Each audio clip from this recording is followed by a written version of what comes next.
Taas po kamay na masaya yung buong linggo niyo. Dahil na maraming pinagdaanan ngayong week na to. Ayan. So, kahit po marami tayong pinagdadaanan na sa buong week, no, andyan pa din po yung yung blessing ni God. And yung mga pinagdaanan natin ay, I'm sure ay blessing pa din po yun ni God. So, mga kapatid ay let's pray po muna, no. Lord, our Father, who art in heaven, Creator of us, Creator of heaven and earth, we stand before you to praise you, to give thanks to you. Lord, recognize that I recognize, Lord, that I am unworthy of this honor, this privilege. Lord, bukod sa iyong walang katumbas na pabor at biyaya, lumalapit ako sa iyo upang hingin ang inyong pagpapala sa paglilingkod sa linggong ito. Nawa, Panginoon, lahat ng salitang aking bibigkasin at lalabas sa aking bibig ay maging puspos ng banal na Espiritu na nagmula sa iyo, Panginoon. Ikaw lang ang Panginoon, ang aming maitaas. And Lord, I pray to you na ihanda niyo po ang puso ng bawat nakikinig ng inyong mensahe at maging full and filled with the Holy Spirit ang bawat isa. Lahat ng ito, Panginoon, ay dalangin namin sa ngalan ng iyong anak na si Jesus. Amen. So, blessed morning po ulit, mga kapatid. Balikan ko lang po yung message ni Kuya Iki last week, no? Nabanggit niya po, ang pinaka po ng message ay contentment. So, binanggit po doon na we should practice contentment. And if we practice contentment, or if may contentment na po tayo, syempre meron din po yung parang kapatid or kasama po ng contentment. Kasi pag may contentment tayo, I'm sure meron po tayong disiplina or nagkaroon po tayong discipline para magkaroon tayo ng contentment. Kaya yung nag-speak po sa akin, talaga pong nag-quiet time ako, and ito po talaga yung na-speak sa akin na message po natin ngayon. So, discipline. What is discipline? Sabi po dito, yung meaning po sa ng discipline is the practice of training people to obey rules or code of behavior, activity or experience that provide mental or physical training. So, in biblical naman po, it refers to moral training, instruction, and correction that leads to spiritual growth, character development, and Christian maturity. Now, pag sinabi po bang discipline or disiplina, ano po yung napasok sa isip nyo? Bukod po dito sa mga description po na binanggit po dito. Pag sinabi po bang disiplina or dinidisiplina, napasok po ba sa isip nyo, mahirap yan? Kasi dinidisiplina tayo, or masakit yan, or nakakapagod. Yan.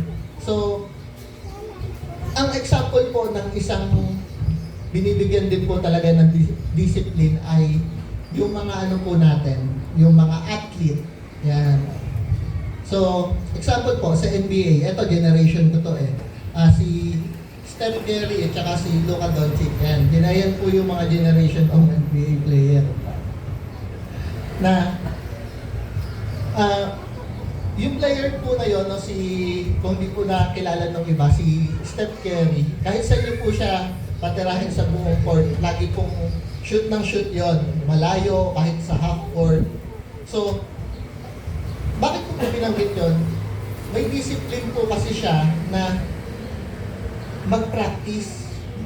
Hindi yung petiks-petiks lang, andyan yung discipline niya sa sarili na paulit-ulit gawin niya yung practice niya, yung training niya, natidisiplina yung sarili niya hanggat maging hanggat maging na po yun, normal po or na-absorb na po ng katawan niya yung practice na yon at ah, naging habit na po ng katawan niya.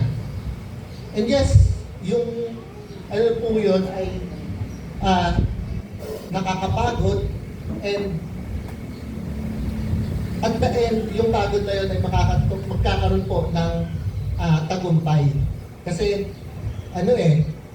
dahil dun sa discipline mo, dahil dun sa mga naging practice mo, may victory at the end. Ikaw pa rin yung makikinabang. So ano pong ibig ko sabihin dito? Similar po dito sa gustong natin na magtagumpay tayo spiritually. Kailangan po natin gawin yung mga bagay na ayaw natin, yung mga bagay na ayaw ng mundo, tulad ng mga ginagawa ni Kristo. And yes, mga kapatid, ito po ang katotohanan. Ang spiritual po na paglago ay hindi mangyayari ng walang sakit or paghihirap. Part po talaga yon. So, tuloy po ako. Dito po sa Hebreo 12 verse 7, tiisin ninyo ang lahat ng paghihirap bilang pagdidisiplina ng Diyos sa inyo. Dahil tinuturing niya kayong mga anak, sino bang anak ang hindi dinidisiplina ng Ama? So mga kapatid, ang pagdidisiplina ay hindi ang spiritual na gawain tulad ng pag-evangelize, pagsasaulo ng mga verses, or pagtuktok.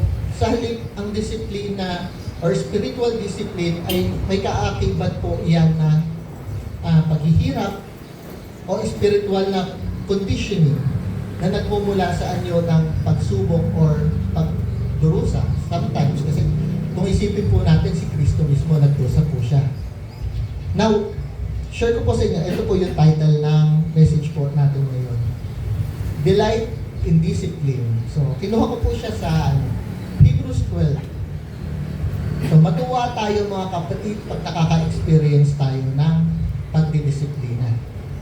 So, hatiin po natin yung sa 3 parts to, yung definition, ano yung role ni God, and ano yung mga possible responses na pwedeng maging responses natin pag tayo po ay nakaka-experience ng pagdidisiplina or discipline. So, before po that, basahin po muna natin ito mga kapatid. Hebreo 11 verse 4 to 11. Kung tutuusin, wala pa namang pinatay sa inyo dahil sa pakikipaglaban sa kasalanan. Baka nakalimutan nyo na ang pangaral ng Diyos sa inyo bilang anak niya. Anak, huwag mong baliwalain ang pagdidisiplina ng Panginoon at huwag kang panghinaan ng loob kung sinasaway ka niya sapagkat dinidisiplina ng Panginoon ang mga minamahal niya at pinapalo niya ang itinuturing niya mga anak. Tiisin niyo ang lahat ng paghihirap bilang pagdidisiplina ng Diyos sa inyo dahil itinuturing niya kayong mga anak. Sino bang anak ang hindi dinidisiplina ng Ama? Kung hindi kayo dinidisiplina ng Diyos, gaya ng pagdidisiplina niya sa lahat ng anak niya, hindi kayo mga tunay na anak, kundi mga anak sa labas. Kahit ang mga ama natin dito sa lupa ay dinidisiplina tayo. At sa kabila nito, iginagalang natin sila. Kaya lalong dapat tayong magpasakop sa pagdidisiplina ng ating Ama na nasa langit para maging mabuti ang pamumuhay natin. Sa maikling panahon, dinidisiplina tayo ng mga ama natin dito sa lupa ayon sa inaakala nilang mabuti. Ngunit, ang pagdidisiplina ng Diyos ay laging para sa ikabubuti natin upang maging banal tayong gaya niya. Habang dinidisiplina tayo, hindi tayo natutuwa kundi nasasaktan. Ngunit, ang ibubunga naman ito sa bandang huli ay ang mapayapa at matuwid na pamumuhay. So may napansin po ba kayo dito sa Hebreo 11 verse 4 to 11? yung mga hinighlight ko po dyan, yung word na disiplina or pagdidisiplina. Pag binilang po natin yan lahat, ay ang total niya po ay 11 or 11. Sa English version po ay 10 siya. 10 lang siya. Kasi yung word na correction po sa English version, translated sa Tagalog ay disiplina din. Kaya naging 11 po sa Tagalog. So ano pong ibig sabihin nito mga kapatid? Kung natatandaan po natin during Bible study natin, cell group, or cell charger, or kahit Sunday service natin, pag ang isang salita po ay paulit-ulit na binabanggit sa Bible, katulad po nito ay 8 verses lang po siya, pero 10 to 11 times po inulit yung salitang disiplina. Meaning, meron po talaga siyang binibigyan ng diin or meron po talaga siyang significance or kabuluhan. Bakit binanggit po ng 10 to 11 times yung word na disiplina? Now, dun po muna tayo mga kapatid sa unang part. Discipline defined or definition po. What it is or ano ba to? Sabi dito, ang disiplina ay nangangahulugan ng pagsasanay or practice. Sa banal na kautusan, ang salita ay ginagamit bilang pagtukoy sa isang ama na nagsasanay sa kanyang mga anak. Yung binasa po natin kanina. Ang pagsasanay sa katuwiran o kontekstong ito ay sinasanay ng Diyos ang kanyang mga anak. So, yung pagdidisiplina mga kapatid, ito ay naglalayon or yung aim niya ay ilayo tayo sa kung ano yung nagdudulot sa atin ng pinsala sa sarili natin at akayin tayo upang maging kahawig ni Kristo. Ito din po mga kapatid, yung discipline po ay ito po ay spiritual process ng ni God na para sa paglago natin. Part po siya para lumago po tayo. Pinahihintulutan po ni God na i-disiplina tayo. God let us experience po yung mga pagdidisiplina natin upang maging katulad tayo ni Kristo. At ito po ay God's effort po ito na sa buhay natin na i-align yung life natin sa kalooban niya. Tapos inilagay ko po kung ilalagay ko po mga kapatid yung sarili ko dito bilang ama kay Jad po, no? Kaya ko dinidisiplina si Jad kasi para ilayo siya doon sa mga nagdudulot sa kanya ng pinsala or pag may mali siyang ginawa, kaya ko siya didisiplinahin para hindi niya na ulitin yon. Kasi pag inulit niya yun, eventually, maglilid yun pwede sa kapahamakan niya. And isa pa po, pinapakita dito sa atin, ang pagdidisiplina po ay process ng paglago. Na, ayun nga po, na effort po talaga. Si God na po ang nag-e-effort para sa atin, para po tayo ay mabago or maituwid. So, ano naman po yung parang yung kabaliktaran po nung kanina, what it is not. Ang pagdidisiplina ay hindi parusa. Tandaan po natin ito mga kapatid. Ang pagdidisiplina ng Diyos ay hindi ang hatol para sa ating kasalanan. Minsan mga kapatid, kapag nakakaranas tayo or dumarating sa buhay natin yung paghihirap, kapahamakan, naiisip natin na ito yung mga parusa ni God. Kasi makasalanan tayo. Pero tandaan po natin mga kapatid, ang paghihirap at pagdurusa ay part po ng discipline, ay hindi paraan ni God para makaganti sa mga mali po nating ginawa. Dahil dapat din natin alalahanin na ang kaparusahan po sa ating mga kasalanan ay isinama na po ni Kristo sa krus. Kaya mga kapatid, Kapag dinidisiplina po tayo ng Diyos, siya ay naghahangad na ibalik po tayo sa kanyang kalooban. And dapat, mga kapatid, maunawaan po natin na ito na si God si God na po yung nag-a-adjust sa atin. And be mindful po sa mga tugon and response po natin, mga kapatid, pag dinidisiplina tayo ng Panginoon. So, if ever po, mga kapatid, na i-correct tayo ng leader natin, ng mga asawa natin, ng iba nating mga kapatid, may nakita po silang mali, and wag pong sumama yung loob natin. Sa halip, mga kapatid, ay magpasalamat tayo sa Panginoon kasi ginagamit niya yung leader natin, yung mga kasama natin, mga kapatid natin in Christ, na upang maituwid tayo doon sa mga mali nating gawain. Kahit po ako, mga kapatid, ilang beses po akong dinidisiplina ng Panginoon na kinukorek po ako ng mga kapatid, ni Mrs. yan, pinapaalalahanan po ako, and nagpapasalamat ako sa Panginoon kasi kaya nila ako tinutuwid kasi mahal nila ako. So same thing po, mga kapatid, sa mga nagtutuwid sa atin, kaya po tayo tinutuwid kasi mahal po tayo ng mga kapatid natin ng Panginoon. And ginagamit niya po yung mga kapatid natin upang maibalik po tayo kung ano po yung original plan ni God sa atin. So, ano naman po yung number 2, yung God's role? Ano po yung role ni God dun sa ano? So, Roma 8, verse 28 to 29, alam natin na sa lahat ng bagay gumagawa ang Diyos para sa ikabubuti ng mga umiibig sa Kanya, na Kanyang tinawag ayon sa Kanyang layunin, sapagkat alam ng Diyos noon pa man kung sino ang Kanyang magiging mga anak, at sila'y itinalaga niyang matulad sa Kanyang anak na si Jesus para siya ay maging panganay sa maraming mga magkakapatid.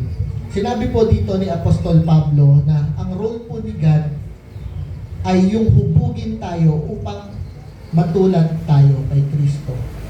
Habang dinidisiplina tayo ng Panginoon at yung response po natin sa Kanya ay kalugod-lugod po.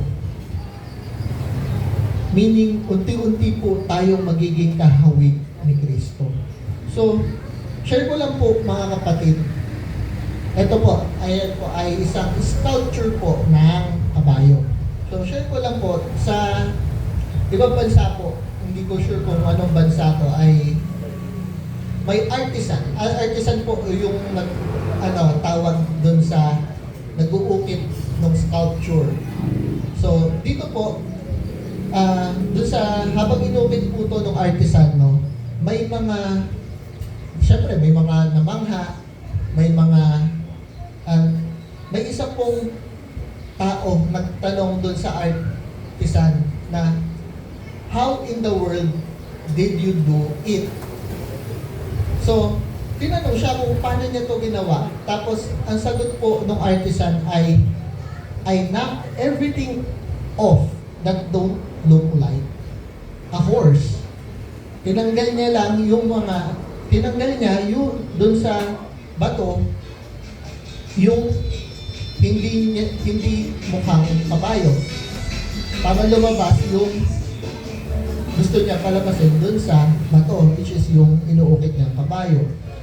Ang simple lang po ng sagot ng artisan, but kung iisipin po natin, para po tayo yun, kaya po tayo nakakaranas o tinatanggal yung mga sharp edges sa atin, which is yung mga kasalanan natin, wrongdoing natin, ay para mag-ipupit po tayo sa image po ni Christ. Ayun po yung nakita ko dito na para makabuo po ng magandang sculpture, di ba? Hindi naman po yan instant na makinis agad, hindi po yan instant na ganyan agad yung itsura. Dumadaan po siya sa proseso. At tayo po, dumadaan din po tayo sa proseso na tinatanggal po sa atin yung mga sharp edges natin or yung mga mali dun sa pagkatao natin. And ayun po ay ginagawa ng Panginoon through discipline. Kaya po niya tayo dinidisiplina. So, dito po, as part po nung God's role, no, yung A, God is a disciplinarian. Dito po, mga Kawikaan 3 verse 12. Basahin po natin ito, mga kapatid.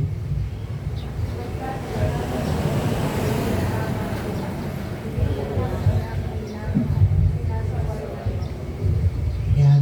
So, si God, mga kapatid, parang ama or coach natin, sinasanay niya tayo, nagtuturo sa atin ng wasto para tayo ay maging kondisyon sa mga laban natin or dun sa karera natin. Sa mga anak po or sa mga kapatid dyan na may mga bata or kahit po yung mga leader po natin, may mga binibigas po, no? Hindi po ba pag may maling ginawa yung mga bata, itinatama po natin sila? Same thing po si God. If God sees us na may mali tayong ginagawa, didisiplinahin niya po talaga tayo. Didisiplinahin tayo ng Panginoon. Next po is, God discipline is a sign of personal relationship. Dito po sa Hebreo 12 verse 6, sapagkat dinidisiplina ng Panginoon ang mga minamahal niya at pinapalo niya ang itinuturing niyang mga anak. Again mga kapatid, since tayo ay tinuturing ng Panginoon na kanyang anak, dinidisiplina niya tayo tulad ng isang magulang. And dahil dito, meron tayong makikita natin yung relationship ni God sa atin. And bilang magulang, syempre, ay may nag-aalala yung Panginoon sa atin at inuunawa tayo ng Panginoon. And the result po nun ay yung love or pagmamahal ng magulang na nagbibigay ng disiplina para maging ganap at nakaka-glorify po tayo sa Panginoon. Dinidisiplina tayo mga kapatid ng Panginoon kasi mga minamahal niya tayo. Meaning, kung hindi po tayo nakakaranas ng pagdidisiplina, magtaka na tayo mga kapatid na baka wala po si God sa atin. Or pinapalo niya ang itinuturing niyang mga anak. As nga natin mga kapatid, sabihin po natin sa sarili natin, napalo na ba tayo ng Panginoon? Ayan. I'm sure meron po tayong moment na na-experience na dinidisiplina tayo nito. So, dito po, Jeremiah 10:24.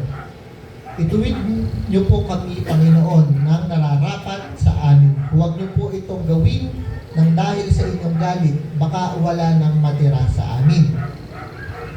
Psalm 118 verse 18, kahit napakatindi ng parusa ng Panginoon sa akin, hindi niya niloob na ako'y mamatay. So, mga kapatid, tayo bilang mga tao, minsan, kaya natin dinidisiplina yung mga bata dahil nagalit tayo sa ginawa nilang mali.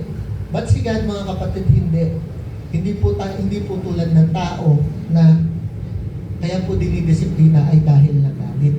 Dahil kung gagawin, sabi po dito, dahil kung gagawin po ng Panginoon yung pagdidisiplina sa atin ng may galit, eh wala na pong matitira sa atin.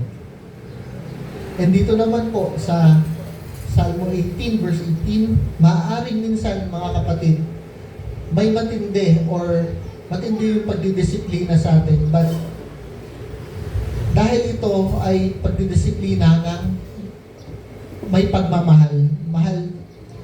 Kahit tayo ay makasalanan, hindi niloloob ng Panginoon na tayo ay mamatay. So kahit matindi yung disiplina na nararanasan natin, buhay pa rin tayo. Ganyan tayong kamahal ng Panginoon. Kaya kapag nahaharap tayo mga kapatid sa hirap ng disiplina ng Diyos, dapat natin tandaan na at tanggapin ito. Ito ay bilang paraan ng pagsasanay ng Diyos sa atin at bilang tanda na tayo ay minamahal niyang mga anak.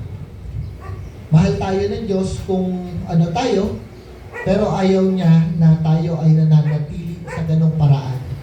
Kasi kung hindi niya tayo didisiplinahin, hindi po tayo mababalik doon sa original design po ng Panginoon sa atin. Kaya mga kapatid, huwag po natin isipin na yung pagdidisiplina sa atin ay dahil may galit sa atin or dahil sa kung ano mang bagay. Tandaan po natin, kaya tayo dinidisiplina ito po ay patunay na tayo ay kanyang mga anak, na naniniwala ang Panginoon sa atin at walang ibang gusto ang Panginoon kundi yung makakabuti sa atin, and lahat po ito mga kapatid ay sign na mahal po tayo ng Panginoon. So, next po is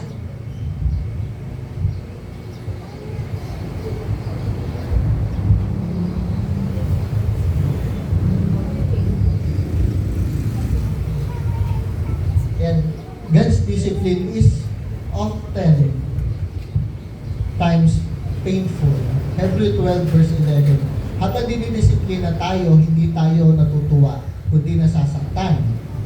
Ngunit, ang ibubunga naman ito sa bandang huli, ang mapayapa at matuwid na pamumuhay. Yes, mga kapatid, malinaw po dito na hindi po pag dinidisiplina tayo, masakit po talaga. And alam ng Panginoon na ang pagdidisiplina ay minsan ay talagang parang nagrereklamo tayo kasi masakit talaga, or pag napalo tayo, sino bang natuwa dito na pinalo? Meron po ba? Ayan. Kasi ano po ganun din po ang sa Panginoon, mga kapatid. Nasasaktan din siya pag nakikita niya tayo nahihirapan. But, yun nga, need po natin dumaan sa na disiplinahin upang tayo ay maging katulad po ni Kristo. Bilang isang magulang, sa akin masakit po na pag dinidisiplina ko yung bata. But, kailangan po yun upang ma-correct po yung mga wrongdoings po ng mga bata. Same po sa atin, dahil po tayo anak ng Panginoon, ay itinutuwid niya po tayo. Hindi natin tiisin yung sakit ng disiplina, kasi kung hindi po ito masakit, tingin niyo po ba magtatanda tayo? Pag yung mga bagay na ginawa po natin or na mali, tapos dinisiplina tayo na hindi tayo nasaktan, sa tingin niyo po ba matatandaan po natin yun? Baka ang mangyari po niyan, tumatanda po tayo sa edad, pero tumanda naman po tayo nang walang pinagkatandaan. Ayan po yung sinasabi sa akin dati ng lola ko na minsan ang tao ay natanda lang sa edad, pero tumatanda po nang walang pinagkatandaan. So, kaya tayo mga kapatid, dapat din tayo maging dinidisiplina tayo para maging mature din tayo, especially spiritually, kasi ayaw natin na, kung ayaw man natin na tinatama tayo or dahil ay kailangan natin itong tanggapin kasi tinutuwid po tayo talaga ng Panginoon. So, God discipline for an ultimate purpose. Yan, may purpose po ang Panginoon bakit niya tayo dinidisiplina. Dito po sa Hebrew 12 verse 10, sa maikling panahon, dinidisiplina tayo ng mga ama natin dito sa lupa ayon sa inaakala nilang mabuti. Ngunit ang pagdidisiplina ng Diyos ay para sa ikabubuti natin upang maging banal tayong gaya niya. Roma 8 verse 29, sapagkat sa mula't mula pa, alam na ng Diyos kung sino ang magiging kanyang, at ang mga ito'y pinili niya upang maging tulad ng kanyang anak. Sa gayon, ang anak ay maging panganay sa lahat ng maraming magkakapatid. Yung pagdidisiplina sa atin ay po talaga, may purpose po ang Panginoon, which is ito po ay yung makakabuti sa atin at ayun po ay yung maging katulad po tayo ni Kristo. Hinahangad po ni God na baguhin yung mga pag-uugali natin, yung way of thinking natin, at yung mga motives po natin upang kaya niya po binabago para maging Christ-like po tayo. And yung aim ni God sa atin, kaya po tayo mga dinidisiplina mga kapatid, is para masundan po natin kung ano po talaga yung example ni Christ. Para maging banal tayo, hindi tayo dinidisiplina ng trip-trip lang. Kaya mga kapatid, please, na pag dinidisiplina po, or pag may magdidisiplina po sa atin, tanggapin po natin ito ng maluwag kasi ginagamit po ng Panginoon yung mga taong magdidisiplina sa atin upang ituwid tayo. And huwag na po tayong mga tuwiran kasi hindi naman po tayo itutuwid kung wala po talagang mali sa atin. And isipin natin mga kapatid ay may purpose si God. And yung purpose na yon ay, ulitin ko po, ang purpose po ni God pag dinidisiplina tayo ay to be Christ-like. So next po, God's discipline seeks a finished product. Nais ng Panginoon na tayo ay maging matagumpay at ang palatandaan nito ay pakikibahagi sa kanyang kabanalan. Tayo ay mga banal, binukod tulad ng Diyos. Pagpapakita ng katuwiran, tayo ay matuwid, kumikilos tulad ng Diyos. Pamumuhay ng may kapayapaan, meron tayong kapayapaan. Mga kapatid, hindi po ba ang sarap nito na if meron tayo nito or ganito po na pamumuhay, may kabanalan, katuwiran at kapayapaan. Mangyayari po ito mga kapatid kung tama po yung tugon or response natin pag dinidisiplina po tayo. Sa tingin niyo po ba may kapayapaan tayo kung sagot po natin sa pag dinidisiplina tayo ay hindi, Lord, tama naman talaga yung ginawa ko eh. Or tama naman po ako eh. Ginawa ko ba, bakit, tama naman po yung ginawa ko, bakit niyo po ako pinaparasahan? Or pino-question pa natin si Lord mo. Tandaan po natin mga kapatid, sinabi po na ito kanina na ang discipline ay hindi parusa. Sa halip ay ito po ay way ng pagmamahal ng Panginoon. So, next po, ito po, since alam na po natin yung role ni God, and next po is, ano naman po yung mga possible response po natin, or ano yung tatlong response na pwedeng gawin natin, no? Or maaari nating maging response pag dinidisiplina tayo. Yung una po ay, we can resent God discipline bitterly. B, we can accept God discipline grudgingly. Or C, we can embrace God discipline willingly. So, check po natin, baka isa dito yung response natin. Check natin po kung alin dito, A, B, or C. So, bago tayo mag-proceed doon sa A, B, C, no? Tanungin nyo po, mga kapatid, yung sarili nyo. Pag dinisiplina kayo ng Panginoon,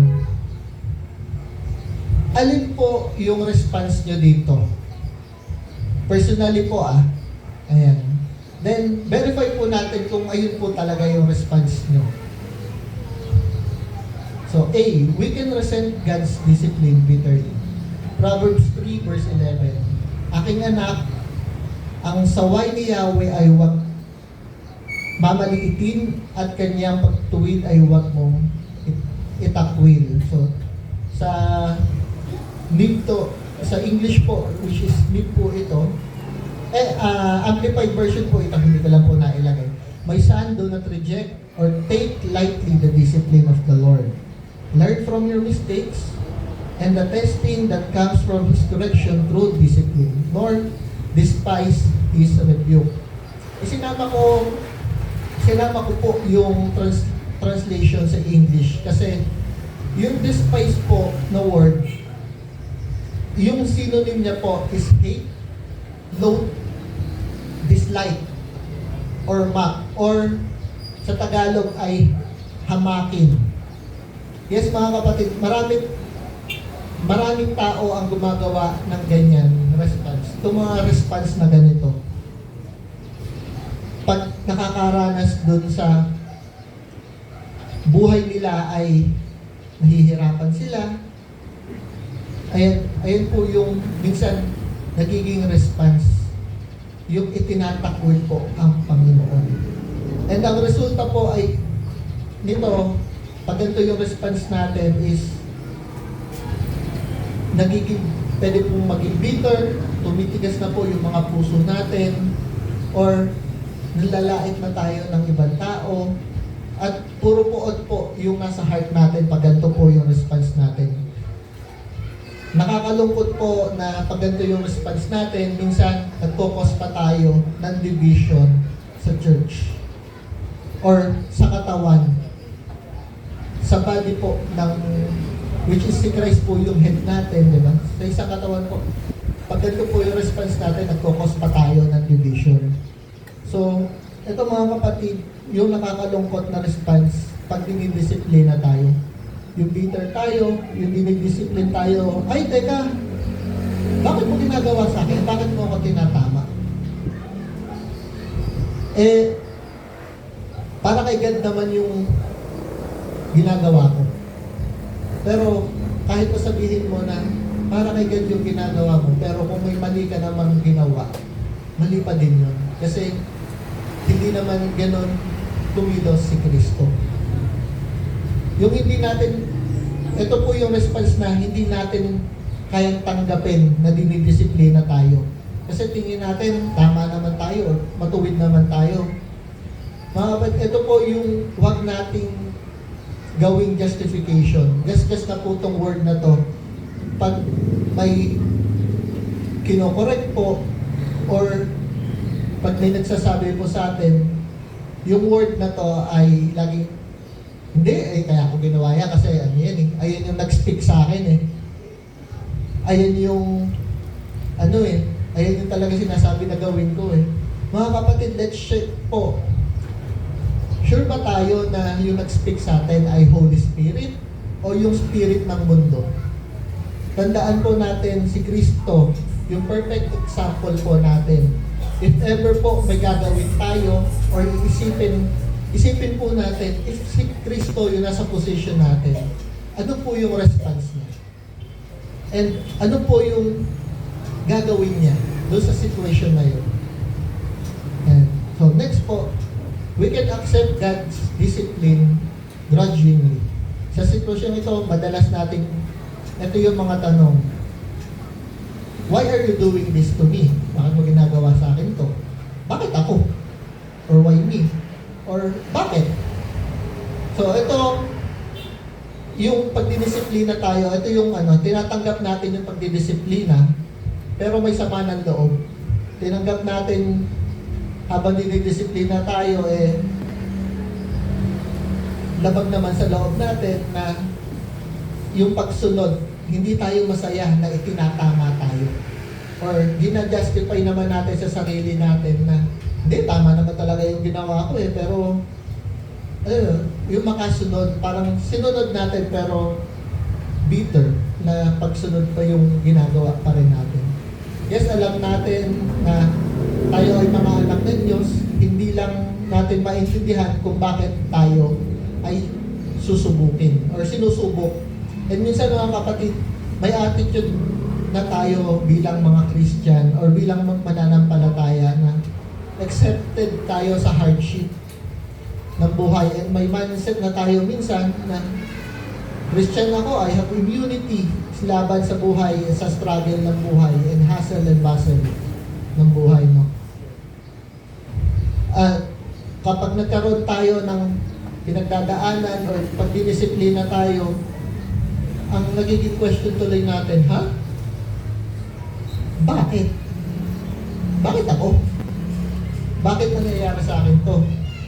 Nagsaserve naman ako, ah. Naglilid naman ako. Yan yung nagiging tanong natin lagi. Instead na, God, what are you teaching me? Or ano ba yung tinuturo mo sa akin, Panginoon? Bakit mo ko dinidisiplina? Ayan. So, next po, eto naman, ang sana po ay maging response natin lahat pag nakakaranas po tayo ng discipline. We can embrace God's discipline willingly. Sa Hebreo 12 verse 9, kahit ang mga ama natin dito sa lupa ay dinidisiplina tayo. At sa kabila nito, iginagalang natin sila. Kaya lalong dapat tayong magpasakop sa pagdidisiplina ng ating Ama na nasa langit. Para maging mabuti ang pamumuhay natin. So James 1 verse 2 to 4, mga kapatid, magalak kayo kapag kayo ay dumaranas ng iba't ibang uri ng pagsubok.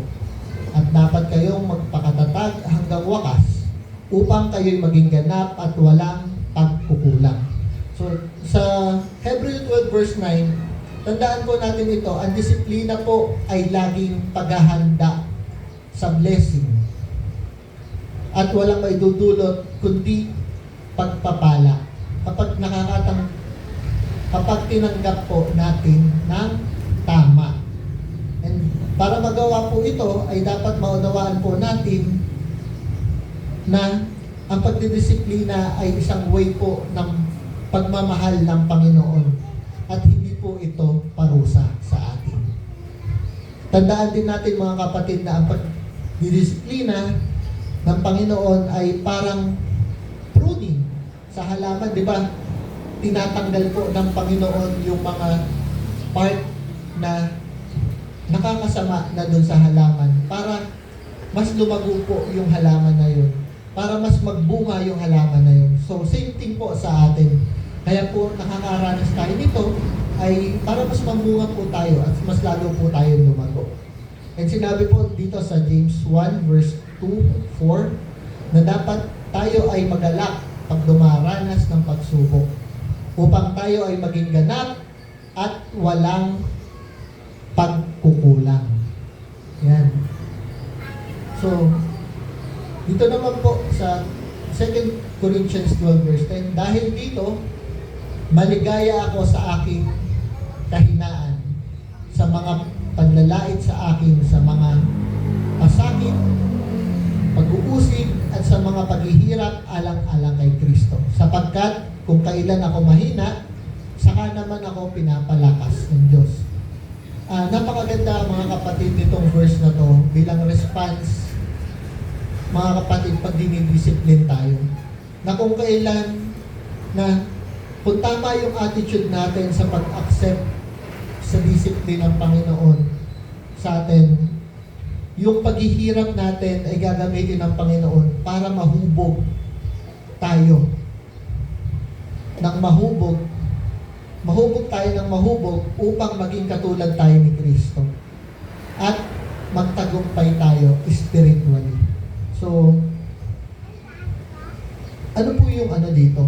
Conclusion po nitong message po natin is God would like for us to be like His Son. And to accomplish that purpose, He disciplines us, His children. And for us, His children, to be like Jesus, we must embrace His discipline willfully, again and again. Paulit-ulit, nais ng Diyos na tayo ay maging katulad ng Kanyang anak na si Jesus. At upang may sa katuparan ng layunin iyon, ay dinidisiplina niya ang Kanyang mga anak. At para tayong Kanyang mga anak ay maging katulad ni Jesus, dapat nating kusang yakapin ang Kanyang disiplina ng, sabi po dito, again and again, or paulit-ulit natin yakapin. Willingly. Let's embrace discipline, mga kapatid. Rejoice, tandaan po natin yung love ni God sa atin. And mga kapatid, remember po reminder lang po, no, dun sa mga nagli-lead or sa mga iba nating kapatid na wag naman din po tayo maging fault finder. Yan, kasi baka naman po hindi na po matanggap ng mga kapatid natin pag sobra na po na dahil fault finder na po tayo. So, lagi pa rin po nating i-check yung mga lumalabas sa ating bibig ay kung ito po ba ay puno pa rin po ng pagmamahal. So, questions. What is your reaction when our loving Heavenly Father disciplines you? Yan.